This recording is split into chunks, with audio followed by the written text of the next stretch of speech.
दोस्तों, क्या हमारे देश में नेशनल इमरजेंसी जैसे हालात बन चुके हैं? और क्या हमारा देश में नेशनल इमरजेंसी लगने वाला है? आखिर क्योंकि हमारे प्रधानमंत्री जी ने देशवासियों से अपील कि आप लोग 1 साल तक सोना मत खरीदो, पेट्रोल डीजल संभाल कर खर्च करो। दोस्तों, क्या सच में हमारे देश में इमरजेंसी लगने वाला है, या फिर ये एक ऐसी सिचुएशन है जिसे हम सभी को पार करके आगे निकल जाना है? आप क्या समझते हैं दोस्तों? कमेंट बॉक्स में जरूर बताएं। और इस वीडियो को देखने के लिए दोस्तों आप इस चैनल को सब्सक्राइब जरूर कीजिए। तो दोस्तों, बात करते हैं आखिर प्रधानमंत्री जी ने इस विषय पर पूरे देश को अपील क्यों की। तो दोस्तों, इसके बहुत सारे कारण हैं, लेकिन हम कुछ ऑप्शंस या कारण हम जानने की और कवर करने की कोशिश करेंगे। तो दोस्तों, पहला कारण ये है कि जो फॉरेन रिजर्व है हमारा, वो 500-600 बिलियन डॉलर के आसपास हमारे देश में मौजूद है। और ये काफी अच्छा है, क्योंकि नेशनल इमरजेंसी तभी लगती है जब हमारे विदेशी मुद्रा वो पूरी तरह से खाली हो जाए या फिर खाली होने के कगार पर आ जाए। तो दोस्तों, ये सिर्फ जो स्ट्रेटेजी है प्रधानमंत्री जी की, 600-500 मिलियन डॉलर हमारे पास मौजूद है, इसका मतलब ये है कि प्रधानमंत्री जी दूर का सोच रहे हैं और बता रहे हैं कि हम बाहर से पूरा पेट्रोलियम इंपोर्ट करते हैं। 85 या 90% तक हम बाहर से ही मंगवाते हैं, और सोना भी 80 से 95% हम बाहर से ही मंगवाते हैं। तो दोस्तों, शायद मोदी जी ये बोलना चाह रहे हैं कि हमें जो हमारा फॉरेन रिजर्व है वो बचा कर रखना है, क्योंकि ऐसी सिचुएशन ना बने, या फिर ये नहीं बनी है, लेकिन ये एक तरह का, जिस तरह से दोस्तों हम अपनी फैमिली में कोई हमारा प्रॉब्लम हो जाता है, या फिर खर्चा बढ़ जाता है, या फिर कोई ऐसी चीज हमारे घर में अवेलेबल नहीं रहती है, तो फिर हम जिस तरह से प्लानिंग करते हैं कि यार इस चीज को ना हम थोड़ा बचा कर चल जाते हैं, तो ये कुछ दिन तक, 5-6 दिन तक अगर निकल जाए, तो फिर हमारी जो फैमिली है वो स्टेबल हो जाएगी और पूरा। तो यही स्ट्रेटेजी दोस्तों प्रधानमंत्री जी हमारे देश में यूज कर रहे हैं। और रही बात और एक दोस्तों, कि हमारी जो पेट्रोलियम की कैपेसिटी है वो बहुत कम है। दोस्तों, मैं आप लोगों को बता दूं, चाइना और अमेरिका की जो कैपेसिटी है पेट्रोलियम की, मैं आप लोगों को चाइना का बता देता हूं। चाइना 6 महीने का रिजर्व रखता है दोस्तों। 6 महीना बहुत ज्यादा होता है। नंबर 1 पर चाइना है, और दूसरे नंबर पर रूस है, सॉरी दोस्तों, अमेरिका है। अमेरिका 73 करोड़ बिलियन रिजर्व रखता है, और चाइना 140 करोड़। लेकिन हमारा देश दोस्तों सिर्फ 4 करोड़ बिलियन बैरल रिजर्व रखता है। हमारे पास सिर्फ 9 या 10 दिनों का ही पेट्रोलियम मौजूद है। हाँ, हालांकि हम अभी बाहर से मंगा रहे हैं, लेकिन दोस्तों अगर बाहर से हमें ना मिला तो ये सिचुएशन है, क्योंकि स्टेट ऑफ हॉर्मुज अमेरिका की तरफ से ब्लॉकेड लगाया हुआ है। अमेरिका ने आर्मी वहां पर लगा दी है। ईरान से हम जो ट्रेड करते थे, पेट्रोलियम मंगाते थे, उसके ऊपर ईरान ने, ओ सॉरी, अमेरिका ने पूरी तरह से ब्लॉकेड लगा दिया है। ईरान के एक भी पेट्रोलियम जहाज गुजरने नहीं दिए जा रहे हैं, तो हमें कहां से पेट्रोल मिलेगा? और रही बात रूस की दोस्तों, रूस से हम बहुत सारा पेट्रोल लेते थे दोस्तों, क्योंकि अमेरिका की तरफ से ही हमें रूस से ट्रेड करने नहीं दिया जा रहा है। और हम भी दबाव में आकर, या जो कुछ भी होगा, लेकिन मैं दबाव ही कहूंगा, हम अमेरिका का प्रेशर में आकर रूस से पेट्रोल नहीं खरीद रहे हैं। जब अमेरिका की ओर से छूट दिया गया तब हम खरीद रहे हैं, लेकिन वो भी अभी 16 तारीख को पूरा हो रहा है दोस्तों। जो छूट दिया हुआ है ना, जो रूस के जहाजों पर लोड हो चुका है क्रूड ऑयल, वो खरीदने के लिए भारत को निमंत्रण दिया गया, मतलब छूट दी गई है। तो वो भी 16 तारीख को वो छूट का डेट खत्म हो रहा है। तो अब आगे क्या? हमारे पास ना तो उतना लेवल का रिजर्व है सिर्फ 9-10 दिन का रिजर्व है, वो ज्यादा कुछ नहीं होता है दोस्तों। और अगर हमने इसी तरह से करते रहे, हमने किया, तो फिर आखिर हमारा क्या होगा। और इसलिए कहीं ना कहीं हमारे प्रधानमंत्री जी ने ये बोला है दोस्तों कि भाइयों, आप जो पेट्रोल डीजल है वो इमरजेंसी हो या फिर कुछ काम हो तभी खर्च करें, ताकि ज्यादा से ज्यादा पेट्रोल बचा जा सके। लेकिन मेरे मुताबिक दोस्तों ये हल नहीं है। हाँ, ये टेम्पररी है, टेम्पररी है ये सब। ये जो प्रधानमंत्री जी बता रहे हैं वो भी टेम्पररी है, और मैं जो बोल रहा हूँ वो भी टेम्पररी है। मतलब हम सिर्फ रूस से ना खरीदे या फिर ईरान से ना खरीदे, ईरान का ब्लॉकेड, ये सब टेम्पररी है। ये परमानेंटली तो नहीं हो सकता, ये साल 1.5 साल या फिर महीने 2 महीने चल सकता है। लेकिन महीने 2 महीने में आखिर हमारे देश का क्या होगा, आप सोच सकते हैं दोस्तों। क्योंकि कोई भी इंसान गाड़ी के बगैर कैसे निकल सकता है, और आज के समय में तो कोई 1 किलोमीटर तक पैदल नहीं चलता है दोस्तों। तो फिर अगर हम कोई काम हो, चाहो आप मान लो 1 किलोमीटर जाना हो, लेकिन हमारे पास डीजल बचाने के चक्कर में हम अगर 1 किलोमीटर निकल पड़े, तो फिर हम तो निकल जाएंगे दोस्तों, कोई ये नॉर्मल बात है।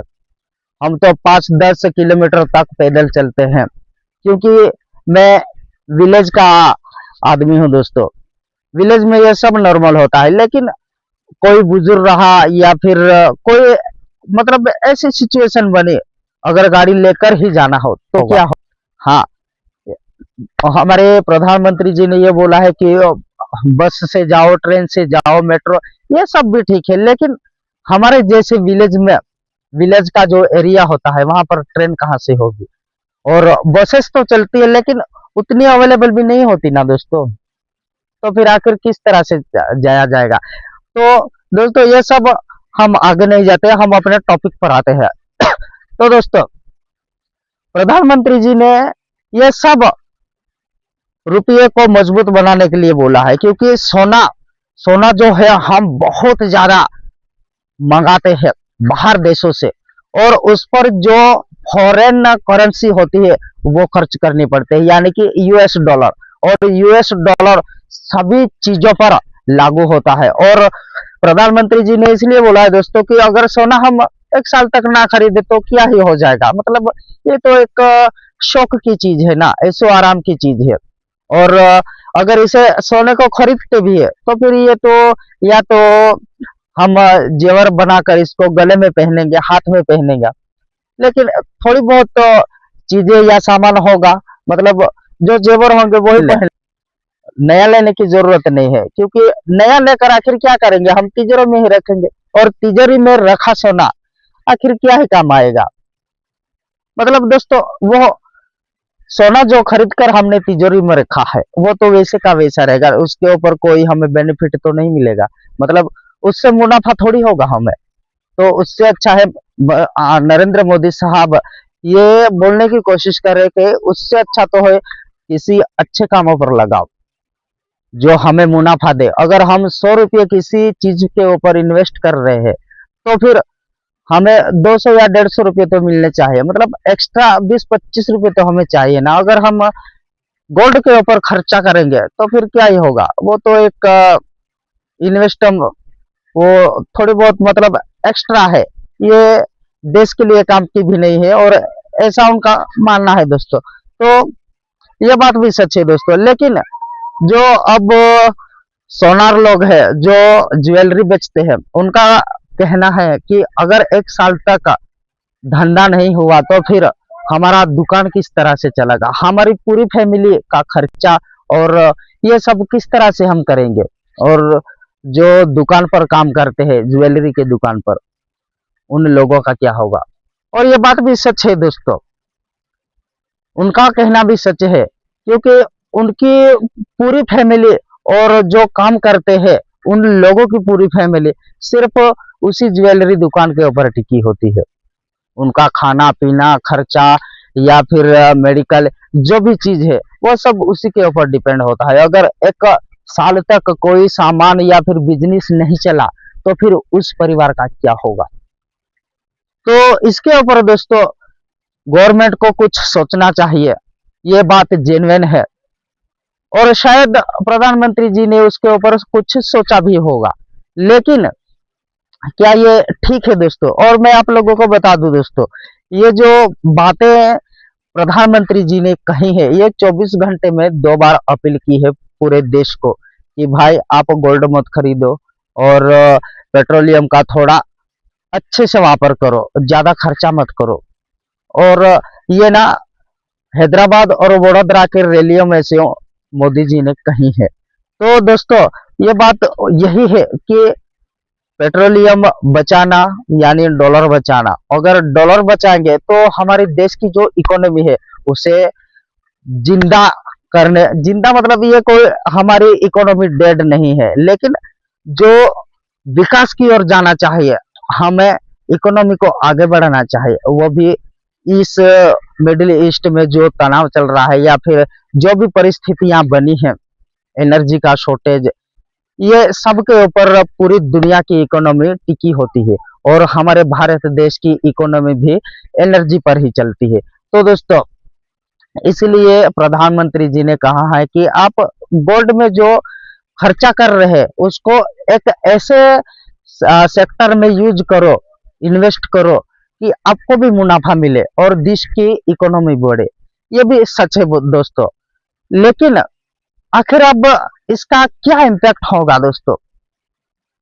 जो सोनार है वो तो बेरोजगार हो जाएंगे, सोनार में काम करने वाले लोग हैं वो भी बेरोजगार हो जाएंगे, उनकी फैमिली का क्या होगा।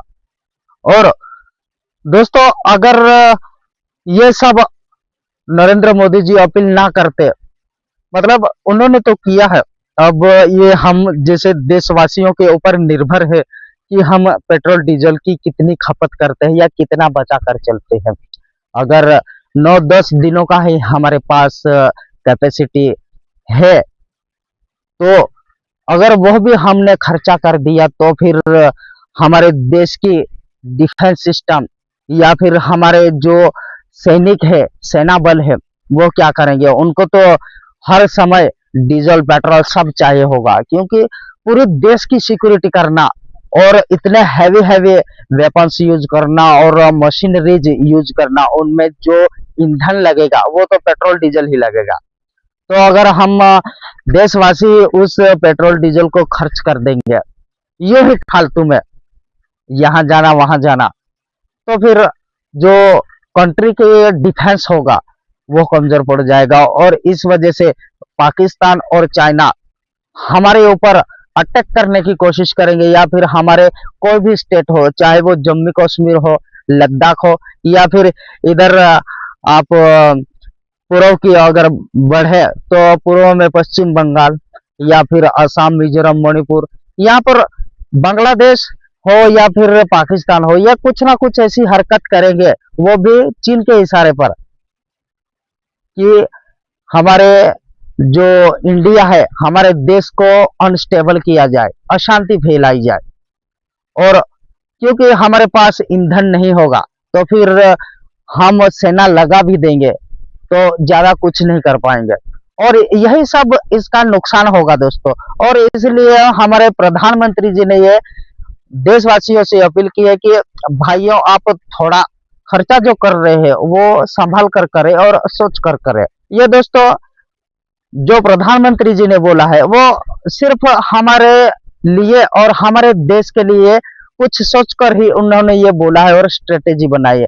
हालांकि जो हमारे विपक्षी नेता है, मतलब देश के विपक्षी नेता, यानी कि मैं कांग्रेस के नेता राहुल गांधी की बात कर रहा हूँ या फिर जो भी अदर दल है उनकी मैं बात कर रहा, वो तो प्रधानमंत्री जी के ऊपर निशाना साध रहे हैं और होना भी चाहिए दोस्तों। ये लोकतंत्र देश है तो ये होना ही चाहिए और सवाल पूछना ही चाहिए, वो चाहे विपक्ष का नेता हो या फिर हम जैसे आम नागरिक हो, सवाल पूछने का हमारा हक है। अगर हम सवाल नहीं पूछेंगे तो फिर लोकतंत्र किस काम का। और ये सब चीजें अगर नहीं पूछते हैं तो फिर हमें कैसा पता चलेगा, और देश में क्या चल रहा है वो कैसे पता चलेगा। तो दोस्तों, कटाक्ष करना और सवाल पूछना ये लोकतंत्र का एक अभिन्न हिस्सा और अंग है। तो दोस्तों, फाइनल कंक्लूजन मेरी यही है कि प्रधानमंत्री जी ने जो भी देशवासियों से अपील की है वो यही है कि यार, प्रायोरिटी अगर देनी है तो फिर हमारे देश को देनी चाहिए, हमारे देश की सुरक्षा को देनी चाहिए। और यही सब सोचकर प्रधानमंत्री जी ने देशवासियों से ये अपील की है, और स्ट्रेटेजी के तहत ही शायद उन्होंने ये सब कहा होगा। तो अब मेरी फाइनल ओपिनियन ये है दोस्तों कि हमें भी ज्यादा इधर उधर का खर्चा नहीं करना चाहिए। हमें जिस जगह खर्चा का, हाँ, मैं ये नहीं बोल रहा कि आप लोग ज्यादा मतलब एक्स्ट्रा खर्चा और फालतू खर्चा करते हैं, लेकिन बहुत सारी ऐसी चीजें होती है जो कि इमरजेंसी वक्त हमें करनी ही पड़ती है, वो तो हम करेंगे ही।